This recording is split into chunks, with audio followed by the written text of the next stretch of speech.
Почитувани гледачи, добре дојдовте во урбаните вести.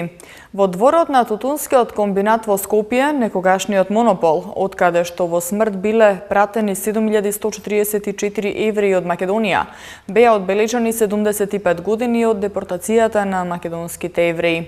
Ова е вест на денот, а во продолжение ги гледаме насловите за денеска. Во општина Газибаба се одржа женско рели. Одбележани 75 години од депортацијата на македонските евреи. Од денеска започнува саем за вработување и кариера на Техничкиот факултетски кампус во Скопје. Друштвото на писателите на Македонија на 28 април ќе избира нов председател. Последна фаза од реконструкцијата на улиците Тодор Чангов и Ѓорѓи Капче во општина Аеродром. 36 учеснички беа дел од 14-тата традиционална женска трка во организација на општина Газибаба, која викендов се одржа на плоштадот во Автокоманда. Мотото на овогодинешната трка, која беше посветена на жените болни од рак, беше "Збрчи го ракот". Под мотото "Збрчи го ракот", викендов во општина Газибаба по 14 пат се одржа традиционалното женско рели, кое предизвика голем интерес, како кај надпреварувачите, така и кај посетителите. Учество земаа 36 возачи, а релито беше составено од неколку етапи низ градскиот сообраќај, специјален испит, односно испит на точност, кнап етапа, возење 1 километар за точно определено време без возилото да застане, 2 градски етапи и испит на вешто возење, односно возење меѓу чуневи. Маја Милошевска, која е долгогодишен учесник на женското рели, изразува надеж дека наскоро оваа трка ќе се притвори во шампионат, на кој жените од цела Македонија ќе можат да ги покажат своите возачки вештини. Па јас сум со ова рели уште од самите негови почетници, односно прв пат се возеше во 2005 година, од тогаш возам и јас, значи за релито ова е 14-та година поред, исто така и за мене е 14-та година поред. Какви се вашите досегашни впечатоци и успеси, некои посебни? Ова е еден одличен настан кој би сакала да тој е веќе во традиција, нели се вози традиционално секоја година, меѓутоа би сакала да зачести, значи да не биде само по повод 8 март, туку во текот на годината да возиме и повеќе вакви релија, па доколку би можело да се вози и шампионат на Македонија, а успесите никогаш не изостанале. Имате ли некој посебен успех? Па да, секоја година си одам дома со пехар. А има ли интерес од учесничките? Има, да, задоволна сум оваа година како помина релито, затоа што навистина многу луѓе ме контактираа пред самото рели, а и денеска навистина гледам голем број на екипажи, многу жени собрани, така да навистина ова е интересен настан кој што секако дека треба да продолжи во наредните години. За прв пат оваа година дел од трката е Издруженијето за борба против рак Борка, кој освоја сребрен медал и им го посветија на сите жени кои се борат со ракот. Ова е наше прво учество на оваа традиционална женска трка 8-мартовска. Ова е 14-та поред. Оваа трка ја посветуваме и е посветена на сите жени кои се борат против рак. И ние заедно со нашето символично учество сакаме да им порачаме дека не се сами и дека можеат да сметаат на нас. Целиот адреналин кој ќе го потребиме за оваа трка, ние им го праќаме на онкологија. Се надевам дека ќе помогне побрзо и полесно да оздрават. Ние очекуваме да победиме и ништо помалку од тоа. Тоа што ние имаме адреналин да победиме, имаме желба и им порачуваме, им праќаме на жените и они да победат да се изборат со оваа болест. Мото или инспирација за оваа трка е "Збрчи го ракот". Ние успеваме сега да збрчиме по скопските улици и се надеваме дека ќе победиме во име на сите оние кои се борат против рак. Женската трка која се организира по повод меѓународниот ден на жената и оваа година беше поддржана од општина Газибаба. Градоначалникот на општината Борис Ѓорѓиевски истакна дека и во иднина со вакви и слични активности ќе дава придонес за подобрување на статусот и здравјето на жените. Традиционално се организира женската рели трка. 36 се вкупно учесници во годинашната рели трка и понатаму ќе се трудиме максимално жените и сите општествени организации кои што се на територија на општина Газибаба да ги поддржиме во нивните активности кои што ги планираат за 2018 година. Од друга страна, заедно со Сдруженијето Борка, кој што се занимава со превенција околу репродуктивното здравје на жените, упативме апел дека превентивните мерки кои што стојат на располагање на општествената заедница и на Сдруженијето ќе ги потикнеме во наредниот период да организираме акции од типот на едукација и превентивните активности за да ги спречиме малгните заболувања кај жените. Секој екипаж на трката беше составен од возач и совозач, а право на учество имаа сите кои имаат сириско регистрирано возило и валидна возачка дозвола која е потребна и за совозачот. Надпреварувачките беа поделени во две класи, односно во класа за возила со зафатни над 1600 кубни сантиметри и класа над 1600 кубни сантиметри. Реконструкцијата на улиците Тодор Чангов број 20 и Ѓорѓи Капчев број 9 е во завршна фаза. Со реконструкцијата направена е промена на целата асфалтна конструкција со санација на пропаднатите места, како и промена на тампонскиот слој.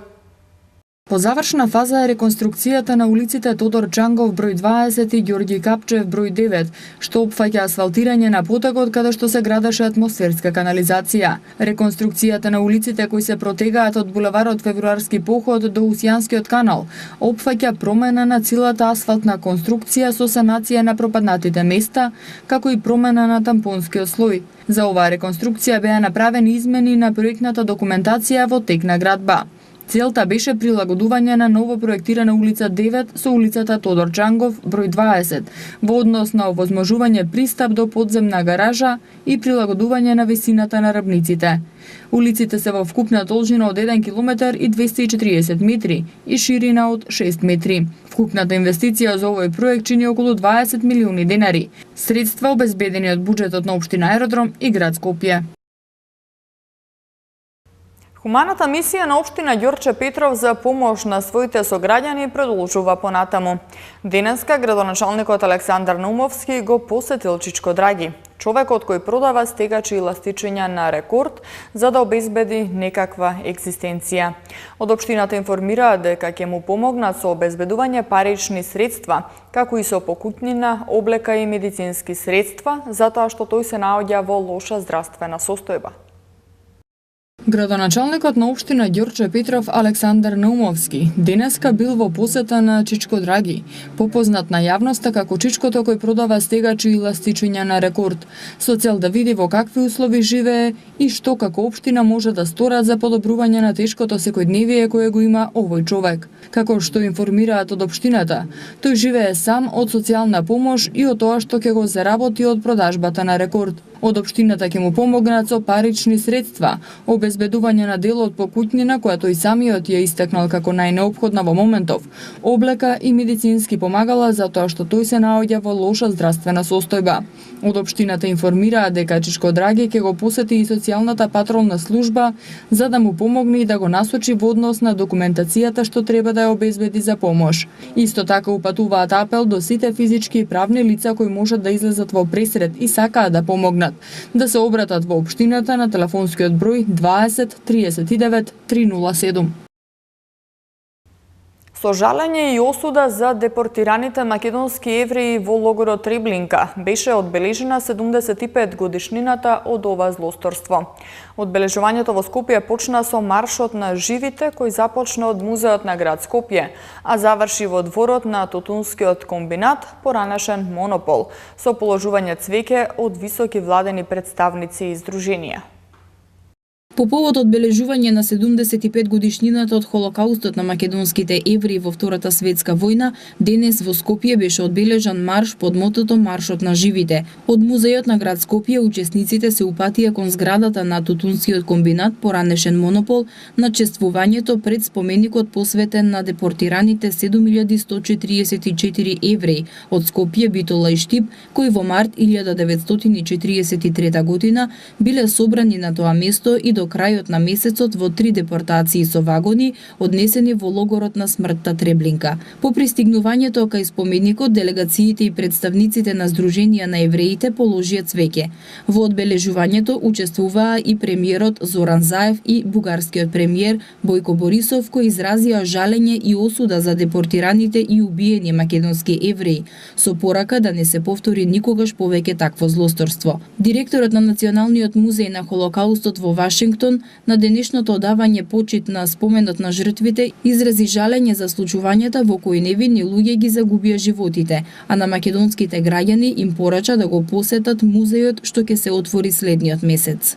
I would encourage population Би сакал да ги охрабрам македонците, штом ќе имаат можност да го посетат музеот на евреите, што ќе се отвори следниот месец во главниот град на Македонија, и да ја осознаат историјата на еден многу мокен начин. Ако кажеме дека Холокаустот бил континентален феномен, мора да кажеме дека тој исто така бил и локален феномен, бидејќи од тука со воз ги носеле евреите во смрт. Ноќта меѓу 10 и 11 март 1943 година биле уапсени сите евреи во Македонија и затворени во Монополот, кој тогаш бил привремен концентрационен логор. Најмногу евреи имало од Битола, Скопје и од Штип, а по неколку семејства од помалите градови. Според евиденцијата на тогашните окупаторски власти, уапсени биле 7144 евреи. Во Скопскиот Монопол останале до крајот на март во екстремно тешки хигиенски и психолошки услови. Сиот имот им бил земен, а накитот и парите конфискувани. Потоа биле натоварени во сточни вагони, меѓу 80 и 120 во еден вагон, и транспортирани во тогаш окупираната Полска во логорот на смртта Треблинка, каде што биле убиени. Ниту еден од уапсените не се вратил. Таму биле убиени 98% од вкупното еврејско население во Македонија во 1943 година, што е меѓу најголемите проценти во светот. На 28 април Друштвото на писатели на Македонија ќе избира нов председател, а кандидатите своите програми треба да ги достават најдоцна до 27 март до 12 часот во Друштвото на писателите. Друштвото на писатели во изминатите 7 децении обедини 540 писатели со различни естетски определби, кои творат во различни книжевни жанрови. Друштвото на писателите на Македонија на редовното изборно собрание кое ќе се одржи на 28 април ќе избира нов председател со мандат од 4 години. Кандидатите за председател на Друштвото на писатели на Македонија и за председател на собранието на Друштвото на писатели своите програми треба да ги достават во канцеларијата на Друштвото од утре до 27 март, најдоцна до 12 часот. Покрај председател на Друштвото, членови на председателството и председател на собранието на Друштвото на писатели на Македонија ќе се избираат и статутарна комисија, комисија за финансиско работење и суд на честа. На овој највисок собор на македонските писатели ќе се избира и собранински одбор, во кој ќе влезат по еден писател од секоја општина во која живеат и создаваат, автори кои се членови на Друштвото на писатели на Македонија. Најавувајќи го редовното изборно собрание, актуелниот председател Велес Милевски, минатиот месец на одбележувањето на 71-виот роден ден на Друштвото, истакна дека треба да им се даде можност на оние колеги и колешки кои имаат мотив, желба, енергија и знаење да ја трасираат патеката на асоциацијата во 8-та деценија на незиното постоење. Друштвото на писателите на Македонија е асоциација на уметници со најдолга традиција на дејствување во земјава, која во изминатите 7 децении обедини 540 писатели од различни естетски определби кои творат во различни книжевни жанрови.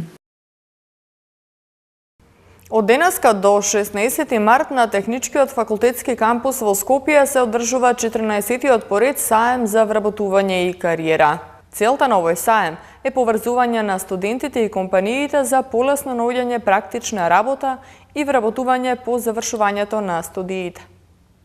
Обуки и презентации, можности за разговор со представници на водачки компании во Македонија, како и информации за студентски пракси, стипендии за потребниот работен кадар, ќе имаат можност да најдат студентите на 14-тиот поред саем за вработување и кариера, кој од денеска до 16 март ќе се одржи на Техничкиот факултетски кампус во Скопје. Саемот е во организација на Бест Скопје, невладина организација на студенти, а неговата цел е поврзување на студентите и компаниите од техничкиот и IT секторот, кои во иднина може да бидат нивни работодавачи. И овој настан е токму со таа цел да им овозможиме на студентите да се најдат работа или пракса во некоја компанија, исто така и на компаниите да им овозможиме да се најдат добар работен кадар. Организаторите на овој саем истакнуваат дека преку него сакаат да ги доближат амбициите на студентите поблиску до компаниите. Годинава на саемот учествуваат 27 компании, а минатата година се покажа како најуспешна досега. сега, со рекордно учество од вкупно 35 компании. На овој саем компаниите имаат можност да држат бесплатни предавања, тренинзи, презентации, надпревари на кои ќе може да учествуваат студентите избрани токму од нив. Се што треба студентите да направат е да ги поседат штандовите и да го остават своето CV на веб страната jobfair.org.mk, со што нивните биографии стануваат дел од датабазата до која имаат пристап сите компании учеснички од Република Македонија и надвор од неа во текот на целата година. На 15 март во Македонската филхармонија ќе се одржи концерт на еден од најдобрите македонски кларинетисти насловен Made in Macedоnia. Здравко Ангелов е еден од најстакнатите македонски кларинетисти, а во текот на својата музичка кариера се стекнал со бројни признанија и награди и учесник е на значајни фестивали.